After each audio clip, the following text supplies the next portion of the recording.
ಓಂ ಶಾಂತಿ. ಶುಭೋದಯಂ. ಇವತ್ತಿನ ಈ ವಿಶೇಷ ಕಾರ್ಯಕ್ರಮಕ್ಕೆ ಈಶ್ವರೀಯ ಜ್ಞಾನ, ಈಶ್ವರನ ಅರಿವು, ಈಶ್ವರನ ಜೊತೆಗೆ ಸಂಘ, ಸಂಬಂಧ, ವ್ಯವಹಾರ, ಜೀವನ,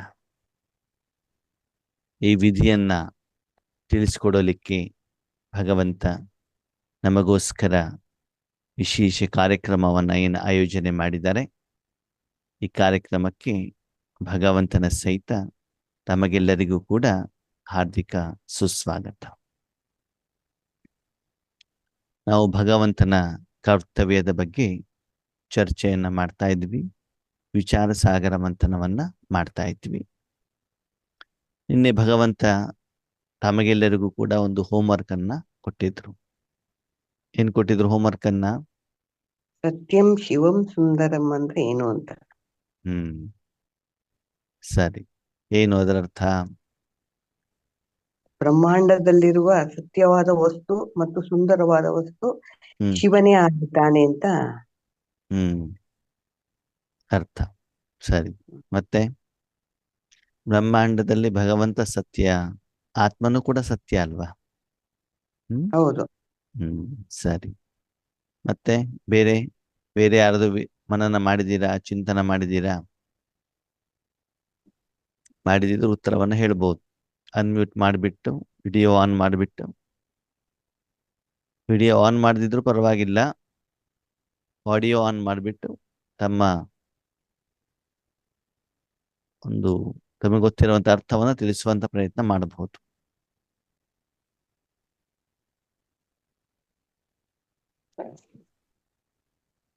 ಯಾರಾದ್ರೂ ಹೇಳ್ತೀರಾ? ಮತ್ತೆ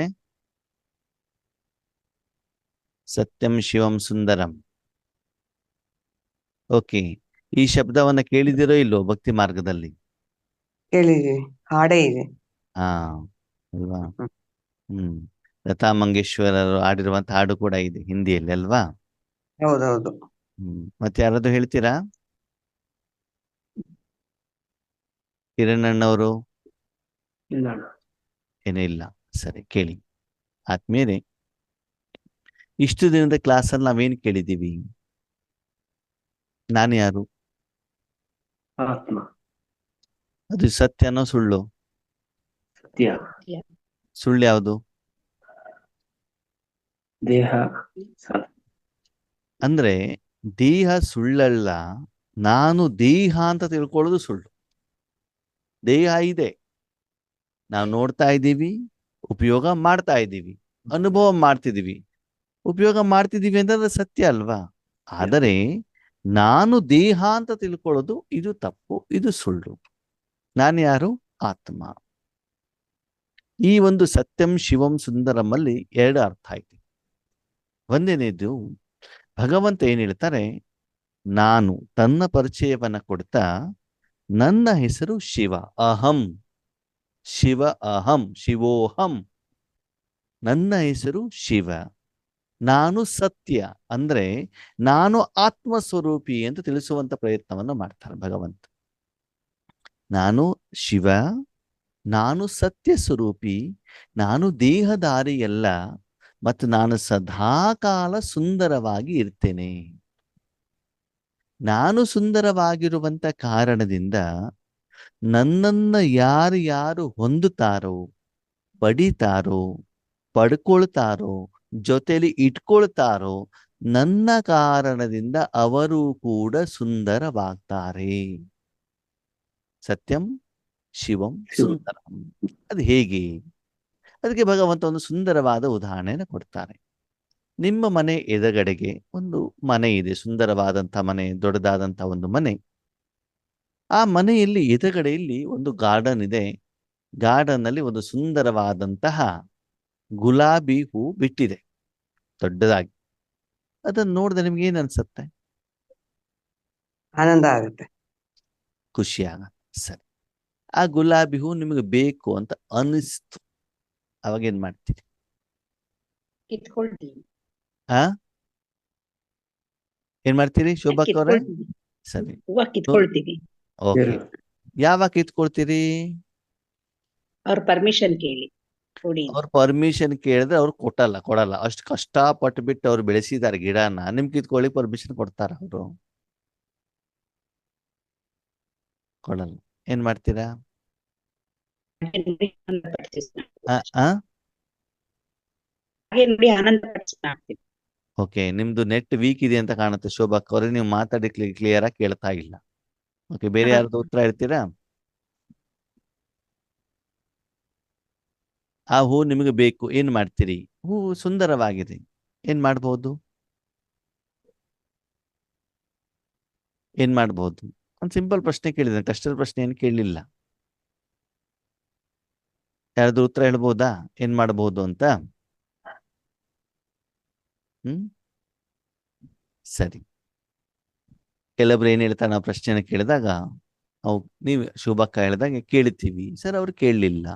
ಸರಿ ಅಣ್ಣವ್ರೆ, ಎಲ್ಲರೂ ರಾತ್ರಿ ಮಲಗಿದ ಮೇಲೆ ಹೋಗ್ಬಿಟ್ಟು ಕದ್ಕೊಂಡು ಬರ್ತೀವಿ ಅಂತ ಹೇಳ್ತಾರೆ. ಸರಿ, ನೀವು ಕದ್ಕೊಂಡು ಬಂದ್ರಿ, ನಿಮ್ಮ ಮನೆಗೆ ತಂದಿದ್ದೀರಾ, ಮನೆಯಲ್ಲಿ ಇಟ್ಟಿದ್ದೀರಾ.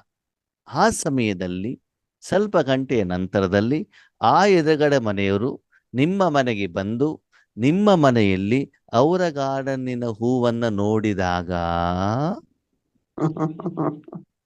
ಅವರ ದೃಷ್ಟಿಕೋನದಲ್ಲಿ ನಿಮ್ಮ ಬೆಲೆ ಎಷ್ಟಿರ್ತದೆ? ಭಯ ಇರ್ತದೆ ಇಲ್ವೋ? ಕದ್ಕೊಂಡು ಬಂದಿರುವಂತ ವಸ್ತುವನ್ನ ನೀವು ಮುಡ್ಕೊಳ್ಳುವಂಗಿಲ್ಲ, ಭಯ ಆಗ್ಬಿಡ್ತದೆ. ಅಯ್ಯೋ ನೋಡ್ಬಿಟ್ರೆ ಏನ್ ಮಾಡೋದ್ರಿ? ಭಯ ಪಡುವಂತ ಯಾವುದೇ ಕೆಲಸವನ್ನ ಮಾಡಬಾರದು. ಅದಕ್ಕೆ ಹೂವನ್ನ ಕೇಳೋದ್ರ ಬದಲು ಹೂವಿನ ಗಿಡದ ಒಂದು ಟೊಂಗೆ ತಗೊಂಡು ಬನ್ನಿ. ನಿಮ್ಮ ಮನೆಯಲ್ಲಿ ನಿಮ್ಮ ಭೂಮಿಯನ್ನು ಚೆನ್ನಾಗಿ ಹಸನು ಮಾಡಿ, ಮಣ್ಣನ್ನ ಮೃದು ಮಾಡಿ, ಅದರಲ್ಲಿ ಆ ಟೊಂಗೆಯನ್ನು ಹಾಕಿ, ಗೊಬ್ಬರವನ್ನ ಹಾಕಿ, ಪ್ರತಿದಿನ ನೀರನ್ನು ಹಾಕ್ತಾ ಹೋದಾಗ ಒಂದು ದಿನದಲ್ಲಿ ನಿಮ್ಮ ಮನೆ ಗಾರ್ಡನಲ್ಲೂ ಕೂಡ ಏನಾಗ್ತದೆ ಅಲ್ವಾ? ಹಾಗಿದೆ, ಬೇರೆಯವ್ರ ಮನೆ ಹೂವನ್ನ ಕದ್ಕೊಂಡು ಬರಬೇಕು, ಅಥವಾ ಅದರ ಬೀಜವನ್ನ ಅಥವಾ ಗಿಡವನ್ನ ರೆಂಬೆಯನ್ನ ತಗೊಂಡು ಬಂದ್ಬಿಟ್ಟು ನಮ್ಮ ಮನೇಲಿ ಗಾರ್ಡನ್ ಮಾಡ್ಬೇಕು. ಸರಿ, ನಿಮ್ಮ ಮನೆಯಲ್ಲಿ ಹೂ ಬಿಡಿತು ಅಂತ ತಿಳ್ಕೊಳ್ಳಿ. ಆ ಹೂವಿನ ಕಾರಣದಿಂದ ಗಿಡ ಹೇಗಿರ್ತದೆ? ಅವಾಗ ನೀವೇನ್ ಮಾಡ್ತೀರಿ? ಒಂದು ಫೋಟೋ ತೆಗಿತೀರಾ, ಸೆಲ್ಫಿ. ಓಕೆನಾ? ಅದ್ರ ಪಕ್ಕದಲ್ಲಿ ನಿಂತ್ಕೊಂಡ್ಬಿಟ್ಟು ಒಂದು ಫೋಟೋ ತೆಗಿತೀರಾ, ಅಥವಾ ಗಿಡದ ಹೂವಿನ ಒಂದು ಫೋಟೋ ತೆಗಿತೀರಿ. ಸರಿ, ಆ ಹೂವನ್ನ ಕಿತ್ತಿದ್ರಿ, ಎಲ್ಲಿಂದ? ಗಿಡದಿಂದ. ಅವಾಗ ಗಿಡ ಹೇಗಿರ್ತದೆ? ಖಾಲಿ ಆಗಿದೆ. ಸರಿ, ಆ ಹೂವನ್ನ ತೆಗೆದುಕೊಂಡು ಹೋಗ್ಬಿಟ್ಟು ನಿಮ್ಮ ಊರಲ್ಲಿ ಗಣೇಶನ ದೇವಸ್ಥಾನ ಇದೆ, ಆ ಹೂವನ್ನ ತೆಗೆದುಕೊಂಡು ಹೋಗ್ಬಿಟ್ಟು ಅರ್ಚಕರ ಹತ್ರ ಕೊಡ್ತೀರಾ, ಈ ಹೂವನ್ನ ನೀವು ದೇವರ ತಲೆ ಮೇಲೆ ಇಡಬೇಕು ಅಂತ. ಅಲ್ಲಿ ಇಟ್ಟ ತಕ್ಷಣದಲ್ಲಿ ಮೂರ್ತಿ ಹೇಗಿರುತ್ತೆ? ಅವಾಗ ಏನ್ ಮಾಡ್ತೀರಿ? ಖುಷಿ ಪಡ್ತೀರಿ, ಒಂದು ಫೋಟೋ ತೆಗಿತೀರಿ. ಸರಿನಾ? ಓಕೆ, ಆ ಹೂವನ್ನ ತಗೊಂಡು ಬಂದ್ಬಿಟ್ಟು ನಿಮ್ಮ ಮನೆ ದೇವ್ರ ಫೋಟೋದ ಮೇಲೆ ಇಡ್ತೀರಾ, ಅವಾಗ ಏನಾಗ್ತದೆ? ಖುಷಿ ಆಗತ್ತೆ, ಫೋಟೋ ಸುಂದರವಾಗತ್ತೆ. ಸರಿ, ಆ ಹೂವನ್ನ ನೀವು ಮುಡ್ಕೊಳ್ತೀರಾ, ಕನ್ನಡಿಯಲ್ಲಿ ನೋಡ್ತೀರಾ, ಆವಾಗ ನೀವು ಸುಂದರವಾಗಿರ್ತೀರಾ. ಆ ಹೂವನ್ನು ನಿಮ್ಮ ಮಗಳಿಗೆ ಮುಡಿಸ್ತೀರಾ, ಆವಾಗ ಮಗಳು ಸುಂದರವಾಗಿ ಕಾಣ್ತಾಳೆ. ಕಾರಣ ಹೂವಿನ ಕಾರಣದಿಂದ ಗಿಡ ಸುಂದರವಾಯಿತು, ಹೂವಿನ ಕಾರಣದಿಂದ ಮೂರ್ತಿ ಸುಂದರವಾಯಿತು, ಹೂವಿನ ಕಾರಣದಿಂದ ಫೋಟೋ ಸುಂದರವಾಯಿತು, ಹೂವಿನ ಕಾರಣದಿಂದ ನಿಮ್ಮ ಶರೀರ ಸುಂದರವಾಯಿತು, ಹೂವಿನ ಕಾರಣದಿಂದ ನಿಮ್ಮ ಮಗಳ ಶರೀರ ಸುಂದರವಾಯಿತು. ರೈಟ್? ಸುಂದರಕ್ಕೆ ಕಾರಣ ಯಾವುದು? ರೈಟ್? ಹಾಗೆ ಸಾಧನ ಬೇರೆ, ಸುಂದರವಾಗಲಿಕ್ಕೆ ಕಾರಣ ವಸ್ತು, ವ್ಯಕ್ತಿ, ವಿಷಯಗಳು ಬೇರೆ ಅಲ್ವಾ? ನೋಡಿ, ಶರೀರ ಹೇಳುವಂತ ಸಾಧನ ಇರ್ತದೆ. ಇದು ಸುಂದರ ಮಾಡಬೇಕು, ಶರೀರ ಸುಂದರ ಮಾಡ್ಬೇಕಂದ್ರೆ ಏನ್ ಮಾಡ್ಬೇಕು? ಸ್ನಾನ ಮಾಡಿ, ಹಳೆ ಬಟ್ಟೆ ಹಾಕಿ, ಒಳ್ಳೆ ಬಟ್ಟೆ ಹಾಕೊಂಡು ಡ್ರೆಸ್ ಮೇಕಪ್ ಮಾಡ್ಕೋಬೇಕು. ಹಾ, ಇದು ಪಕ್ಕಾ ಉತ್ತರ ಬರ್ತದೆ. ಹೇರ್ ಡೈ ಹಾಕ್ಬೇಕು, ಫೇರ್ ಅಂಡ್ ಲವ್ಲಿ ಹಚ್ಬೇಕು, ಲಿಪ್ಸ್ಟಿಕ್ ಹಚ್ಬೇಕು, ಆಭರಣ ಧರಿಸಬೇಕು. ಅಂದ್ರೆ ಬೇರೆ ವಸ್ತುಗಳನ್ನ ಅದಕ್ಕೆ ಧಾರಣೆ ಮಾಡ್ತಾ ಹೋದಾಗ ಆತ್ಮೀಯರ ಶರೀರ ಸುಂದರವಾಗ್ತದೆ. ಬಟ್ಟೆಯನ್ನ ನೀರಿನ ನೆಲೆಸಿ ಸ್ವಚ್ಛ ಮಾಡಿದಾಗ, ಇಸ್ತ್ರಿ ಹಾಕಿದಾಗ, ಸೂರ್ಯನ ಬೆಳಕಿನಲ್ಲಿ ಒಣಗಿಸಿದಾಗ ಸುಂದರವಾಗ್ತದೆ. ಹೌದು ತಾನೆ? ಹಾಗೇನೆ ಸತ್ಯ ಅಹಂ, ನಾನು ಆತ್ಮ ಸತ್ಯ. ಇದು ಯಾವಾಗ ಸುಂದರವಾಗ್ತದೆ? ಯಾವ ಕಾರಣದಿಂದ ಸುಂದರವಾಗ್ತದೆ? ಯಾವ ವಸ್ತುವಿನಿಂದ ಸುಂದರವಾಗ್ತದೆ? ಆಧ್ಯಾತ್ಮಿಕತೆ. ಪರಮಾತ್ಮ ಸ್ಪಷ್ಟವಾಗಿ ಹೇಳ್ತಾರೆ, ಶರೀರ ಸುಂದರವಾಗಿದ್ದು ನೀರಿನಿಂದ, ಫೇರ್ ಅಂಡ್ ಲವ್ಲಿಯಿಂದ, ಲಿಪ್ಸ್ಟಿಕ್ ಇಂದ, ಹೇರ್ ಡೈ ಇಂದ ಇರುವಂತ ಕಾರಣದಿಂದ ಶರೀರ ಹೇಳುವಂತ ಸಾಧನ ಬೇರೆ, ಅದನ್ನು ಸುಂದರ ಮಾಡುವಂತ ಸಾಧನ ಬೇರೆ. ಹಾಗೆ ಅಹಂ ಸತ್ಯವಾಗಿರುವಂತ ಆತ್ಮ ಸುಂದರವಾಗಬೇಕು ಅಂತಂದ್ರೆ ಆತ್ಮನ ಪಕ್ಕದಲ್ಲಿ ಶಿವ ಇರಲೇಬೇಕು. ಏನ್ ಬೇಕು? ಶಿವ ಪರಮಾತ್ಮ. ಸರಿ. ಶರೀರವನ್ನು ಸ್ವಚ್ಛ ಯಾವುದರಿಂದ ಮಾಡ್ತೀರಿ? ನೀರಿನಿಂದ. ಸರಿ. ಒಂದು ದಿನ ಹಾಲಾಗಿ ಸ್ನಾನ ಮಾಡಿ, ಏನಾಗ್ತದೆ?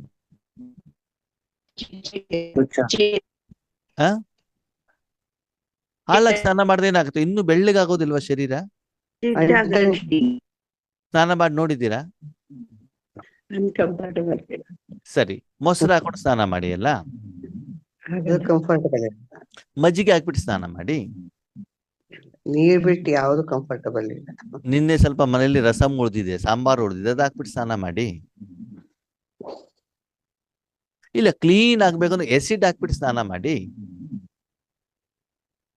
ಬ್ಲೀಚಿಂಗ್ ಪೌಡರ್ ನೀರ್ ಹಾಕ್ಬಿಟ್ಟು ಸ್ನಾನ ಮಾಡಿ. ಕ್ಲೀನ್ ಆಗ್ತದೋ ಆಗಲ್ವೋ? ಕ್ಲೀನ್ ಆಗತ್ತೋ ಆಗಲ್ವೋ? ಆಗಲ್ಲ. ಯಾಕೆ? ಯಾಕಾಗಲ್ಲ?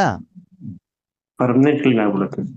ಯಾಕಂತಂದ್ರೆ ಆ ವಸ್ತುವಿನಲ್ಲಿರುವಂತ ಗುಣಗಳು ಶರೀರಕ್ಕೆ ಮೆತ್ಕೊಳ್ತಾವೆ. ಮೊದಲಿನಕ್ಕಿಂತ ಶರೀರ ಮಲಿನವಾಗತ್ತೆ ಆತ್ಮೀಯರು. ತುಂಬಾ ಸಹಜವಾದಂತ ಉದಾಹರಣೆ.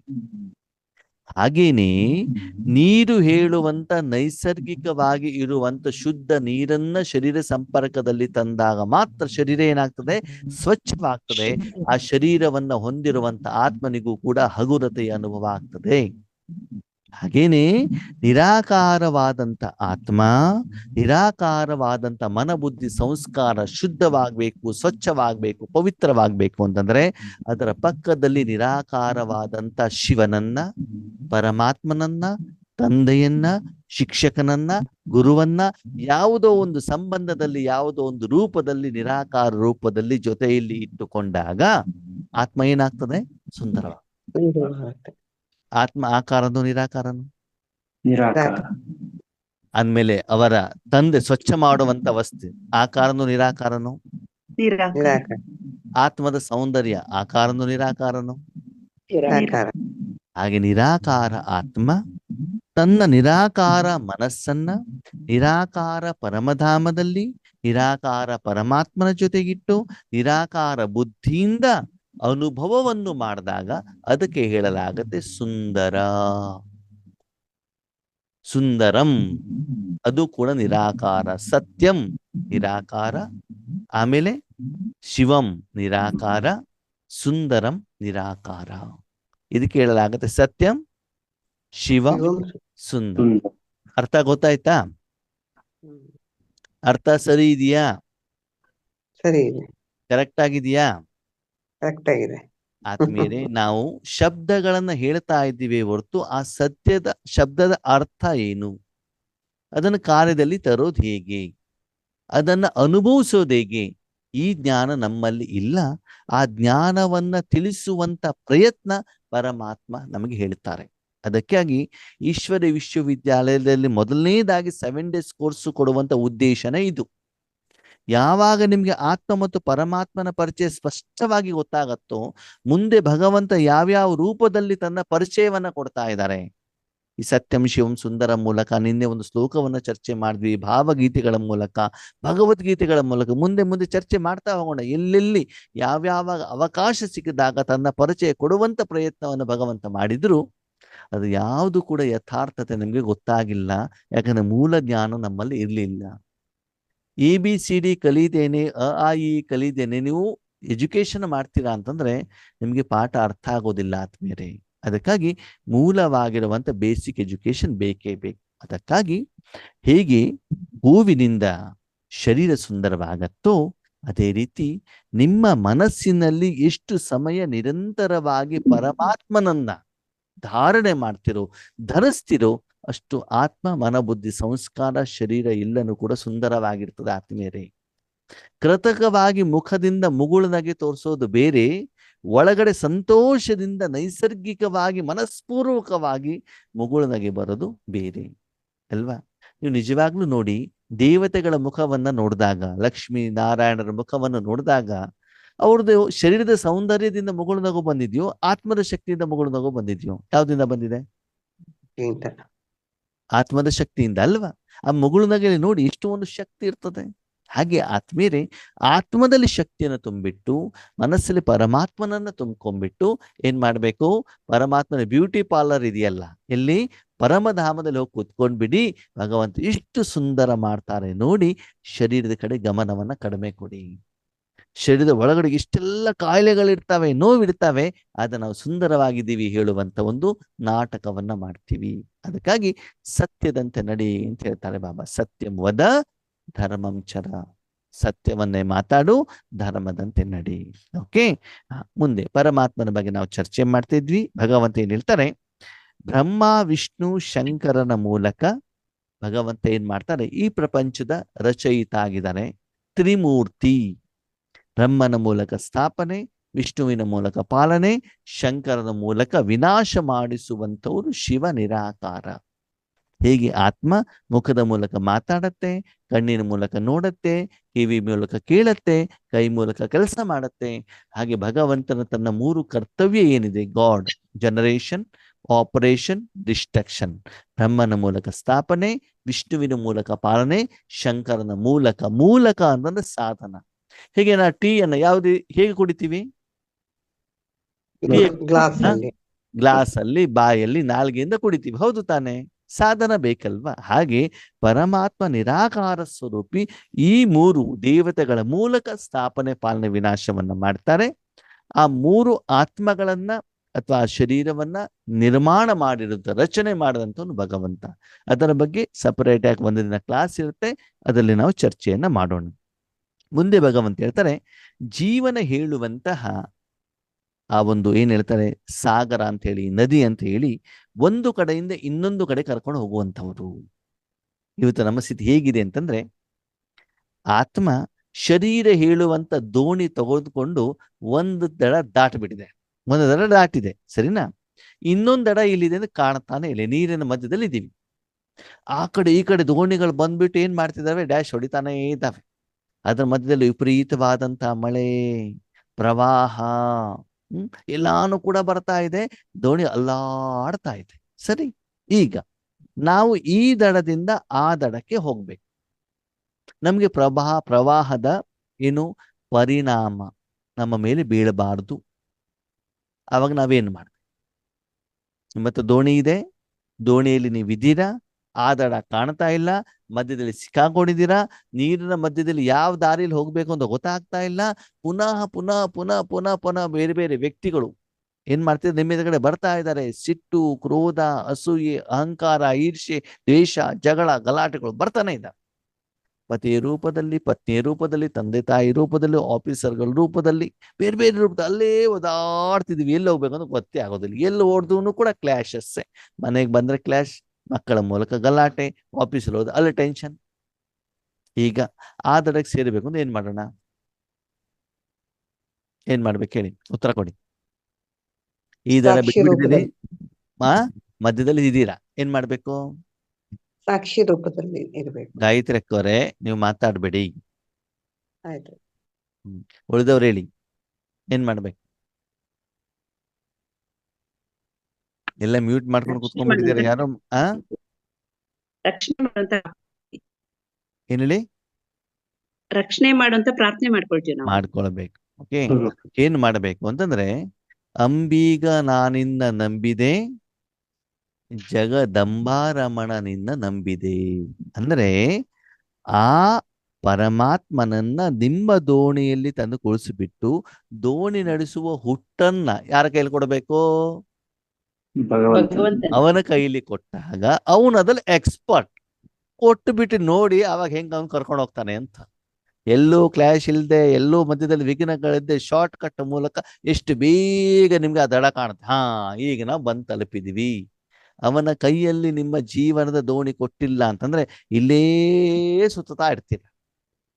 ಬೆಂಗಳೂರಂತ ಊರುಗಳಲ್ಲಿ ಬೇರೆ ಊರಿಂದ ಜನ ಹೋಗಿ ಕಾರ್ ಡ್ರೈವಿಂಗ್ ಮಾಡಿದ್ರೆ ರೂಟ್ ಗೊತ್ತಿಲ್ಲ ಅಂತ ಅಲ್ಲೇ ತಿರುಗ್ತಾ ಇರ್ತಾರೆ. ಎಲ್ಲ ಸರ್ಕಲ್ ಒಂದೇ ರೀತಿ ಕಾಣ್ತಾ ಇರ್ತದೆ, ಎಲ್ಲ ಒನ್ ವೇಗಳು, ಅಲ್ಲೇ ಸುತ್ತಾ ಇರ್ತಾರೆ, ಮುಂದೆ ಹೋಗೋದೇ ಇಲ್ಲ ಅಲ್ವಾ.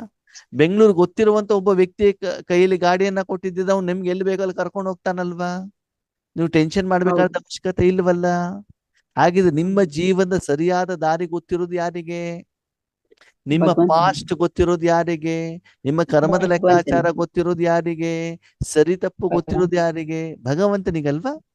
ಆ ಭಗವಂತ ಮಾತ್ರ ನಿಸ್ವಾರ್ಥಿ. ಯಾಕಂದ್ರೆ ಅವನಿಗೆ ಶರೀರ ಇಲ್ಲ, ಅವನಿಗೆ ಊಟ ತಿಂಡಿ ಆಹಾರ ಭೋಜನ ಏನೂ ಬೇಡ. ಆತ್ಮೀಯರೇ, ಪ್ರೀತಿ ಬೇಕು, ಶರಣಾಗತಿ ಬೇಕು, ನನ್ನತನದ ಭಾವ ಬೇಕು, ಸಮರ್ಪಣಾಮಯತೆ ಬೇಕು, ಭಗವಂತ ಹೇಳುವಂತ ಆತ್ಮೀಯ ಸಂಬಂಧ ಬೇಕು. ಅಷ್ಟೇ ಸಾಕು ಭಗವಂತನಿಗೆ. ಭಗವಂತ ನನ್ನಪ್ಪ ಅಂತ ಹೋದ್ರೆ ಸಾಕು, ಉಳಿದೆಲ್ಲವನ್ನ ಮಾಡ್ತಾನೆ. ಅವನೆದುರುಗಡೆ ಅಭಿಮಾನ ತೋರಿಸಿದ ಮಾರ ಸರಿ ಪಾಠನೂ ಕೂಡ ಕಲಿಸ್ತಾನೆ ಅಲ್ವಾ. ಅದಕ್ಕಾಗಿ ನೋಡಿ, ದುರ್ಯೋಧನ ಅವನನ್ನೇನು ಮಾಡಿದ್ರು? ಅಭಿಮಾನ ತೋರಿಸಿದ್ರು, ಅವನನ್ನು ವಿನಾಶ ಮಾಡಿಬಿಟ್ರು ಪಾಂಡವರ ಜೊತೆಗೆ.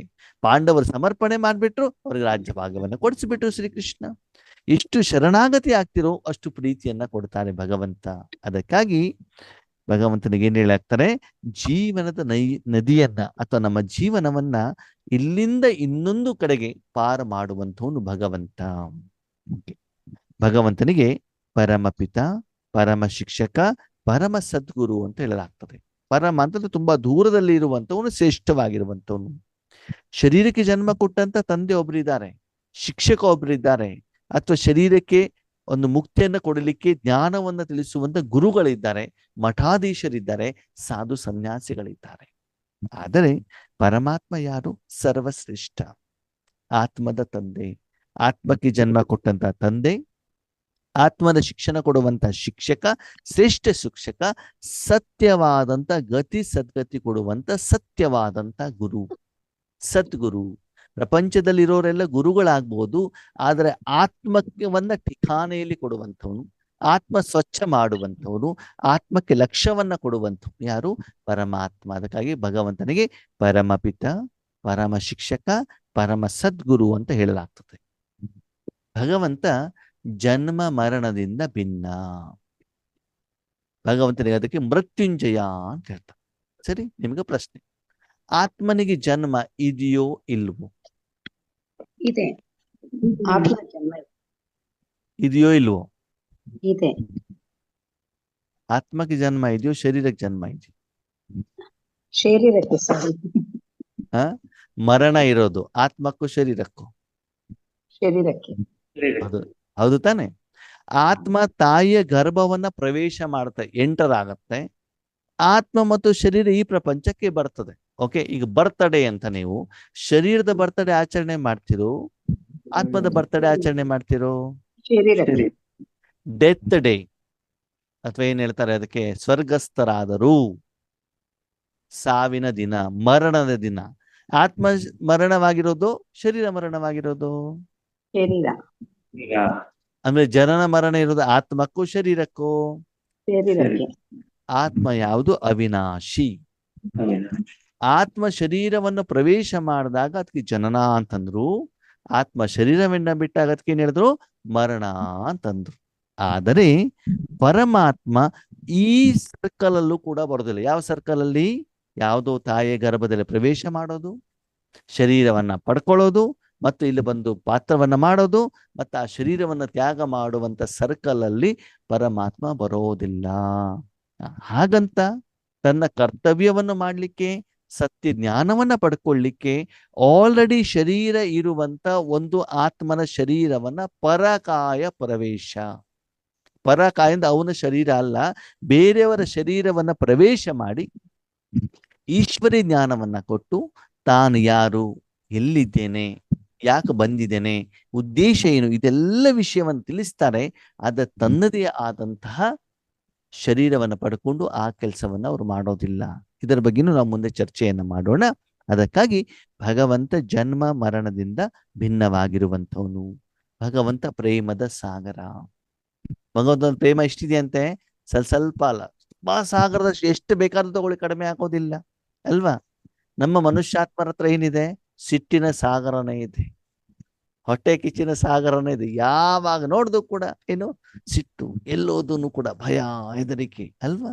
ಅದಕ್ಕಾಗಿ ಭಗವಂತ ಹೇಳ್ತಾರೆ, ನನ್ನಿಂದ ಪ್ರತಿದಿನ ಪ್ರೇಮವನ್ನ ತೆಗೆದುಕೊಳ್ಳಿ, ಬೇರೆಯವರಿಗೆ ಕೊಡುವಂಥವರಾಗಿ. ಭಗವಂತ ಪ್ರೇಮದ ಸಾಗರನಾಗಿದ್ದಾರೆ. ಸಾಗರದ ನೀರನ್ನ ಎಷ್ಟೇ ಉಪಯೋಗ ಮಾಡಿದ್ರು ಸಾಗರ ಖಾಲಿ ಮಾಡ್ಲಿಕ್ಕೆ ಆಗತ್ತಾ? ಆಗೋದಿಲ್ಲ ತಾನೆ. ಎಷ್ಟು ಬೇಕಾದ್ರೂ ನೀವು ಸ್ವೀಕಾರ ಮಾಡಿ, ಎಷ್ಟು ಬೇಕಾದ್ರೂ ತೆಗೆದುಕೊಂಡು ಹೋಗಿ, ಸಾಗರವನ್ನ ಖಾಲಿ ಮಾಡ್ಲಿಕ್ಕೆ ಆಗೋದಿಲ್ಲ. ಹಾಗೆ ಪರಮಾತ್ಮನ ಹತ್ರ ಎಷ್ಟು ಪ್ರೀತಿ ಇದೆ ಅಂತಂದ್ರೆ, ಪ್ರಪಂಚದಲ್ಲಿರುವಂತ ಎಲ್ಲ ಆತ್ಮರು ಹೋಗ್ಬಿಟ್ಟು ಆ ಪ್ರೀತಿಯಲ್ಲಿ ಮುಳುಗಿ ತಿಂದು ತೇಗಿ ಬೇರೆಯವರಿಗೆ ಕೊಟ್ಟರು ಕೂಡ ಇನ್ನೂ ಏನಿರ್ತದೆ ಅವನಲ್ಲಿ ಅಷ್ಟು ಪ್ರೀತಿ ಹೇಳುವಂಥದ್ದು ಇರ್ತದೆ. ಆದ್ಮೇಲೆ ಹೇಳಿ, ಈಗ ನಾವು ಮನುಷ್ಯಾತ್ಮರ ಸ್ವಾರ್ಥ ಪ್ರೀತಿಗೆ ಗಮನ ಕೊಡಬೇಕು, ಪರಮಾತ್ಮ ನಿಸ್ವಾರ್ಥ ಪ್ರೀತಿಗೆ ಗಮನ ಕೊಡ್ಬೇಕು. ಯಾವ್ದು ಕಡೆ ಗಮನ ಕೊಡ್ಬೇಕು? ನಿಸ್ವಾರ್ಥ ಪ್ರೀತಿ ಅಲ್ವಾ. ಬೆಂಗಳೂರು ಅಂತ ಊರುಗಳಲ್ಲಿ ಏನ್ ಹೇಳ್ತಾರೆ ಅಂತಂದ್ರೆ, ನೋಡಿ 3 ದಿನಕ್ಕೆ ಒಂದ್ಸಲ ನೀರು ಬರ್ತದೆ, ಅರ್ಧ ಬಕೆಟ್ ನೀರಲ್ಲಿ ಸ್ನಾನ ಮಾಡ್ಕೊಂಡ್ ಮುಗಿಸ್ಕೊಂಡ್ ಬರ್ಬೇಕು ಹೇಳ್ತಾ ಇರ್ತಾನೆ. ಯಾಕಂದ್ರೆ ನೀರಿನ ಅಭಾವ. ಸಾಗರದಲ್ಲಿ ಹೋಗ್ಬಿಟ್ಟು ಮುಳುಗೋಗ್ರಿ, ಎಷ್ಟು ಬೇಕಾದ್ರೂ ನೀರು ಉಪಯೋಗ ಮಾಡಿ, ಯಾರು ಕೂಡ ಏನ್ ಮಾಡೋದಿಲ್ಲ, ಕೀಳೋದಿಲ್ಲ. ಅಷ್ಟು ಆತ್ಮಿಕವಾಗಿ ಆ ಸಾಗರನ ಮಡಿಲಲ್ಲಿ ಇದ್ದು ಸ್ನಾನ ಮಾಡ್ತಾ, ಎಂಜಾಯ್ ಮಾಡ್ತಾ, ಸ್ವಿಮ್ಮಿಂಗ್ ಮಾಡ್ತಾ, ಖುಷಿಯಲ್ಲಿ ಮಗ್ನರಾಗಿ ಮಕ್ಕಳೇ ಅಂತ ಹೇಳ್ತಾರೆ. ಅಷ್ಟು ನಾನು ಪ್ರೀತಿಯನ್ನ, ಪ್ರೇಮವನ್ನ, ಶಾಂತಿಯನ್ನ, ಆತ್ಮಿಕ ಸುಖವನ್ನ, ಆನಂದವನ್ನ ಕೊಡ್ತೇನೆ. ಆದ್ಮೇಲೆ ಒಂದು ಮಾತು, ಇಷ್ಟು ದಿನ ಶರೀರದ ಜೊತೆ ಜೀವನ ಮಾಡ್ತೇನೆ, ಹಣದ ಜೊತೆಗೆ ಜೀವನ ಮಾಡ್ತೀರಿ. ಶರೀರದಾರಿ ಅಪ್ಪ, ಅಮ್ಮ, ಅಣ್ಣ, ತಮ್ಮ, ಚಿಕ್ಕಪ್ಪ, ದೊಡ್ಡಪ್ಪ, ಬ್ರಾಹ್ಮಣರು, ಡಾಕ್ಟರು, ಇಂಜಿನಿಯರು, ಸಾಧು ಸನ್ಯಾಸಿಗಳ ಜೊತೆಗೆ ಜೀವನವನ್ನ ಮಾಡಿದ್ರಿ. ಸ್ವಲ್ಪ ದಿನ ಪರಮಾತ್ಮನ ಜೊತೆ ಜೀವನವನ್ನ ಮಾಡಿ ನೋಡಿ, ಆವಾಗ ನಿಮ್ಗೆ ವ್ಯತ್ಯಾಸ ಗೊತ್ತಾಗತ್ತೆ. ಪರಮಾತ್ಮನ ಸತ್ಯವಾದಂತ ಪ್ರೀತಿ, ಸ್ನೇಹ, ಸಂಬಂಧ, ಆತ್ಮೀಯತೆ ಅದು ನಿಮ್ಗೆ ಗೊತ್ತಾಗತ್ತೆ. ಓಕೆ. ಮುಂದೆ ಭಗವಂತ ಹೇಳ್ತಾರೆ, ಅಕಾಲ ಮೂರ್ತ.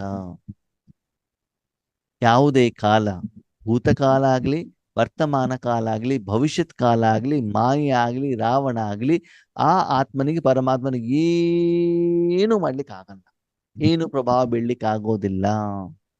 ಅವನಿಗೆ ಸಾವು ಅಂತ ಇಲ್ಲ. ಅಂತಹ ಅಕಾಲ ಮೂರ್ತನಾಗಿದೆ ಯಾರು? ಪರಮಾತ್ಮ. ಮುಕ್ತಿ, ಜೀವನ ಮುಕ್ತಿಯ ದಾತ. ಪ್ರಪಂಚದಲ್ಲಿರುವ ಎಲ್ಲ ಆತ್ಮಗಳನ್ನು ಕೂಡ ತನ್ನ ಮನೆಗೆ ಕರ್ಕೊಂಡು ಹೋಗ್ತಾರೆ. ಎಲ್ಲಿ ಕರ್ಕೊಂಡು ಹೋಗ್ತಾರೆ? ಯಾವ್ದದು ಮನೆ? ಯಾವಾಗ ಕರ್ಕೊಂಡು ಹೋಗ್ತಾರೆ? ಯಾವಾಗ ಕರ್ಕೊಂಡು ನೀವು ಸತ್ತ ತಕ್ಷಣದಲ್ಲಿ ಅವನು ಕರ್ಕೊಂಡು ಹೋಗಲ್ಲ, ಮುಂದಿನ ಶರೀರವನ್ನ ಕೊಡ್ತಾನ. ಪುನರಪಿ ಜನನಂ ಪುನರ ಮರಣಂ. ಜನನ ಮರಣ ಚಕ್ರದಲ್ಲಿ ನೀನು ಬರಬೇಕಾಗ್ತದೆ. ಆದ್ರೆ ಈ ಸಮಯ, ಈ 5,000 ವರ್ಷದ ಒಂದು ನಾಟಕ ಪೀರಿಯಡ್ ಇದೆ, ಅದರ ಬಗ್ಗೆ ಮುಂದೆ ಚರ್ಚೆ ಮಾಡೋಣ. ಅದು ಮುಗಿದಾಗ, ನಾಟಕ ಮುಗಿದಾಗ, ನಿನ್ನ ಪಾತ್ರ ಮುಗಿದಾಗ ನಿನ್ನನ್ನು ನಾನು ಕರ್ಕೊಂಡು ಹೋಗ್ತೇನೆ. ಹೆಂಗ್ ಕರ್ಕೊಂಡು ಹೋಗ್ತೇನೆ? ಸ್ಪಷ್ಟವಾಗಿ ಕೇಳಿ, ಕಿವಿ ಓಪನ್ ಮಾಡ್ಬಿಟ್ಟು ಕೇಳಿ. ಹೇಗೆ ಕರ್ಕೊಂಡು ಹೋಗ್ತೇನೆ ಅಂತಂದ್ರೆ, ನಿನಗೆ ನಾನು ಮನೆಯಿಂದ ಇಲ್ಲಿ ಕಳ್ಸಿದ್ನಲ್ಲ, ಕರ್ಮ ಮಾಡೋ ಅಂತ ಕಳ್ಸಿದ್ನಲ್ಲ, ನೀನು ಒಳ್ಳೆ ಕರ್ಮಗಳಿಗಿಂತ ಕೆಟ್ಟ ಕರ್ಮ ಜಾಸ್ತಿ ಮಾಡ್ಕೊಂಡು ಸಾಲ ಮಾಡ್ಕೊಂಡ್ಬಿಟ್ಟಿದೀಯ. ಏನ್ ಮಾಡ್ಕೊಂಡ್ಬಿಟ್ಟಿದೀಯಾ? ಸಾಲ. ಅದರ ಫಲನೇ ದುಃಖ, ಟೆನ್ಷನ್ನು, ಚಿಂತೆ, ವಿಘ್ನಗಳು, ಸಮಸ್ಯೆಗಳು, ಪರಿಸ್ಥಿತಿಗಳು, ನೋವುಗಳು. ನೀನು ಮಾಡಿರುವಂತ ಸಾಲವನ್ನ ಎಲ್ಲಿವರೆಗೆ ನೀನು ತೀರಿಸೋದಿಲ್ವೋ ಅಲ್ಲಿವರೆಗೆ ನಾನು ನಿನ್ನನ್ನ ಮನೆ ಕರ್ಕೊಂಡು ಹೋಗೋದಿಲ್ಲ. ಹಾಗೆ ಸಾಲ ತೀರಿಸೋದು ಹೇಗೆ? 2 ವಿಧ. ಒಂದು, ನನ್ನನ್ನು ಯಥಾರ್ಥವಾಗಿ ತಿಳಿದುಕೊಂಡು ನನ್ನನ್ನ ನೆನಪು ಮಾಡಿ ಈಶ್ವರಿ ಸೇವೆಯನ್ನ ಮಾಡಿ ಪ್ರಪಂಚದ ಜನರಿಗೆ ನನ್ನ ಶಕ್ತಿಯನ್ನ ಕೊಟ್ಟು ಜ್ಞಾನವನ್ನು ತಿಳಿಸು. ನೀನು ಜನ್ಮ ಜನ್ಮಾಂತರದಿಂದ ಮಾಡಿರುವಂತಹ ಪಾಪದಿಂದ ನೀನು ಮುಕ್ತನಾಗು. ಇದು ಒಂದು ವಿಧಿ. ಸರ್ವಧರ್ಮಾನ್ ಪರಿತ್ಯಜ್ಯ ಮಾಮೇಕಂ ಶರಣಂ ವ್ರಜ ಅಹಂ ತ್ವಾ ಸರ್ವ ಪಾಪೇಭ್ಯೋ ಮೋಕ್ಷಮಿಷ್ಯಾಮಿ ಮಾ ಶುಚಃ. ನೀನ್ ಚಿಂತೆ ಮಾಡಬೇಡ, ಮಾಶುಚ, ಚಿಂತೆ ಮಾಡಬೇಡ. ನೀನು ಏನು ಜನ್ಮ ಜನ್ಮಾಂತರದಿಂದ ನೀನು ಯಾಕೆ ಪಾಪ ಮಾಡ್ದೆ, ಹೇಗೆ ಮಾಡ್ದೆ, ಯಾವ್ದಿಂದ ಮಾಡ್ದೆ, ನೀನು ಚಿಂತೆ ಮಾಡಬೇಡ. ಸರ್ವ ಧರ್ಮಾನಿ ಪರಿತ್ಯಜ್ಯ, ಎಲ್ಲ ಧರ್ಮವನ್ನ, ಎಲ್ಲ ವಿಧಿಯನ್ನ ಬಿಟ್ಬಿಡು. ನಾನೇನ್ ಹೇಳ್ತಾರೆ ಕೇಳು. ಅಂದ್ರೆ ಎಂದು ಧರ್ಮ ಬಿಟ್ಬಿಡು ಅಂತ ಅದನ್ನು ಹೇಳಿಲ್ಲ ಭಗವಂತ. ಏನ್ ಹೇಳ್ತಾರೆ? ನೀನು ಶರೀರ ಅಂತ ತಿಳ್ಕೊಂಡಿದೆಯಲ್ಲ, ಆ ಧರ್ಮವನ್ನ ಬಿಡು.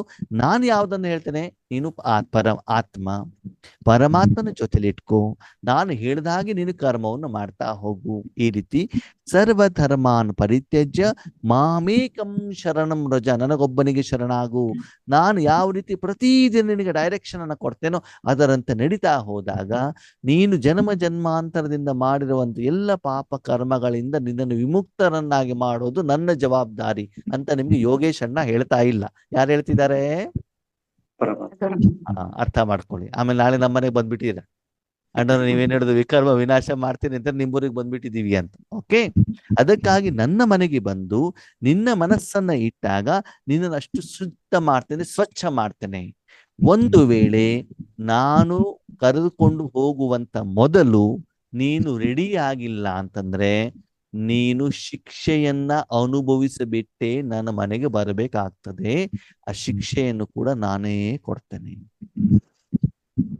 ಒಂದು ಊರಿನಲ್ಲಿ, ಬೆಂಗಳೂರಿನಲ್ಲಿ ಒಂದು ತಾಯಿ ಜಾಬಿಗೆ ಹೋಗ್ಬೇಕು. ಒಬ್ಬ ಮಗ ಇದ್ದಾನೆ. ಮಗ ತಾಯಿ ಹೇಳಿಸಿದಾಗ ಹೇಳ್ಬೇಕು ತಾನೆ. ತಾಯಿ ಹೇಳಿಸಿದಾಗ ಇದ್ರೆ ಹಲ್ಲುಜ್ಜೋದಿಂದ ಹಿಡಿದು, ಸ್ನಾನ ಮಾಡಿಸೋದಿಂದ ಹಿಡಿದು, ಊಟ ತಿಂಡಿ ಕೊಡೋದಿಂದ ಹಿಡಿದು, ಟಿಫಿನ್ ಕೊಡೋದು ಎಲ್ಲವನ್ನು ಯಾರು ಮಾಡ್ತಾರೆ? ತಾಯಿನೇ ಮಾಡ್ಬಿಟ್ಟು ಸ್ಕೂಲಿಗೆ ಕಳಿಸ್ಬಿಟ್ಟು ಆಮೇಲೆ ಜಾಬಿಗೆ ಹೋಗ್ತಾರೆ. ಸರಿನಾ? ಮಗ ಹೇಳೋದೇ ಇಲ್ಲ. ಅವಾಗ ಅಮ್ಮ ಏನ್ ಮಾಡ್ತಾರೆ? ಬಿಟ್ಬಿಡಿ ಏನಾದ್ರು ಹೊಡ್ಕೊ, ಇಲ್ಲ ಅಂತ ನಾನು ಗೇಟ್ ಕೊಡ್ತಾನೆ. ಹೌದು ತಾನೆ? ಹಾಗೇನೆ ಭಗವಂತ ಏನ್ ಹೇಳ್ತಾರೆ, ಮಕ್ಕಳೇ ನೀನು ಮಾಡಿರುವಂತ ಕರ್ಮದ ಫಲವನ್ನ ನೀನು ಅನುಭವಿಸ್ಬೇಕು. ಈಗ ಅನುಭವಿಸ್ತಾ ಇದೀಯಾ, ನಿನಗೊಂದು ಅವಕಾಶವನ್ನ ಕೊಟ್ಟಿದ್ದೇನೆ. ಭಗವಂತನ ನೆನಪಿನ ಮೂಲಕ, ಈಶ್ವರಿ ಸೇವೆಯ ಮೂಲಕ ನೀನು ಮಾಡಿರುವಂತ ಸಾಲವನ್ನ ತೀರಿಸ್ಕೋ. ಇಲ್ಲ ಅಂತಂದ್ರೆ ಅಂತಿಮ ಸಮಯದಲ್ಲಿ ನಂದು ಒಂದು ನ್ಯಾಯಾಲಯ ಇದೆ. ಏನಿದೆ ಅಂತ ಭಗವಂತನ ಹತ್ರ ನ್ಯಾಯಾಲಯದಲ್ಲಿ ಇದೆ. ಅದಕ್ಕೆ ನೋಡಿ ಹೇಳ್ತೀವಿ, ಈ ನ್ಯಾಯಾಲಯದಲ್ಲಿ ನಮಗೆ ನ್ಯಾಯ ಸಿಗತ್ತೋ ಬಿಡತ್ತೋ, ಮೇಲ್ಗಡೆ ಒಬ್ಬನು ನ್ಯಾಯಾಧೀಶ ಕುತ್ಕೊಂಡಿದ್ದಾನೆ.